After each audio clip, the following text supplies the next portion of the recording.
कहते हैं कि बिन नारी का घर भूतों का डेरा। ऐसी मान्यता है कि जिस घर में नारी का आदर नहीं किया जाता या उसका सम्मान नहीं किया जाता, उस घर में लक्ष्मी का निवास नहीं होता। जबकि नारी तो आदिकाल से उपेक्षित होती चली जा रही है और समय समय पर उसने महत्वपूर्ण भूमिका भी निभाई है। फिर एक ऐसा समय था जब समाज के कुछ ऐसे विशेष वर्ग के पुरुष थे जो नारी को केवल एक गुलाम का प्रतीक बना दिया, उसको चार दीवारी में कैद करके रखा था और सामाजिक सुख सुविधाएं सबसे वंचित करके रखा था। एक समय ऐसा था, ये प्रथाएं आई और गईं।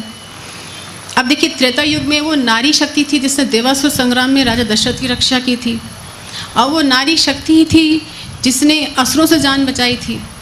तो आज भले ही हम विकसित होकर चांद पर पहुंच गए हैं, लेकिन नारी जो है विकास की मुख्य धारा में पूर्ण रूप में शामिल नहीं हो पाई है। आज ऐसे कई देश देखने को मिलते हैं जहां नारी को गुलाम की तरह रखा जाता है, जैसे नक्सलवादी, आतंकवादी इनका शोषण करते हैं और इनको ढाल बना के रखते हैं। जब तक इनके शरीर में ताकत होती तब तक इनका प्रयोग किया जाता है, और जब शरीर में ताकत नहीं होती इनको गुलाम की तरह बेच दिया जाता है। तो ये स्थिति आज भी देखने को मिलती है। आज नारी के आबरू लूटने वाले गली गली घूम रहे हैं, जबकि सरकार ने एंटी रोमियो अभियान भी चलाया था। लोग अत्याचार देखते हैं लेकिन चुप्पी साध लेते हैं, उसके लिए अगर डटकर बढ़ते नहीं या उसको कुछ इस पर एक्ट नहीं करते। तो आज इसमें भी नारियों को हिम्मत करके आगे बढ़ना है। उनको भी अगर यहाँ अत्याचार हो रहा है उसके अपनी आवाज़ उनको बनना पड़ेगा, हिम्मत करके आगे बढ़नी पड़ेगी, अत्याचार नहीं सहना है।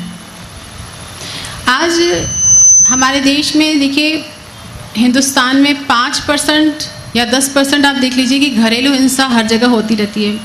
शोषण देखिए 95% घरों में होता ही है, चाहे आप शब्दों के ताने से हो, चाहे उसको चुप कराने से हो, चाहे उसको थप्पड़ मारने से हो, लेकिन ये शोषण आज हर घर में हो रहा है।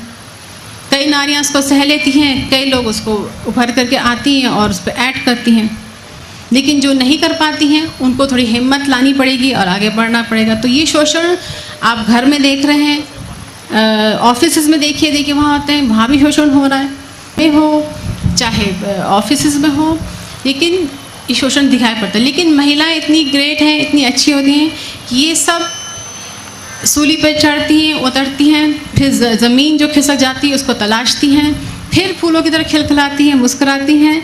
ये एक नारी का गुण है। भगवान ने इतना पेशेंस दिया है कि वो सहन करती रहती है, लेकिन जो वाकई जो गलत कर रहा है उसको सज़ा नहीं मिलती, नारी को सज़ा मिल जाती, जो कि दोषरोपित है और जो कि इस पीड़ा को सहन कर रही है।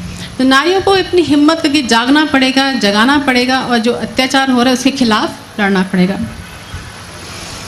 कहते हैं कि लड़का जो है हमें भाग्य से मिलता है और लड़की जो हमें सौभाग्य से मिलती है।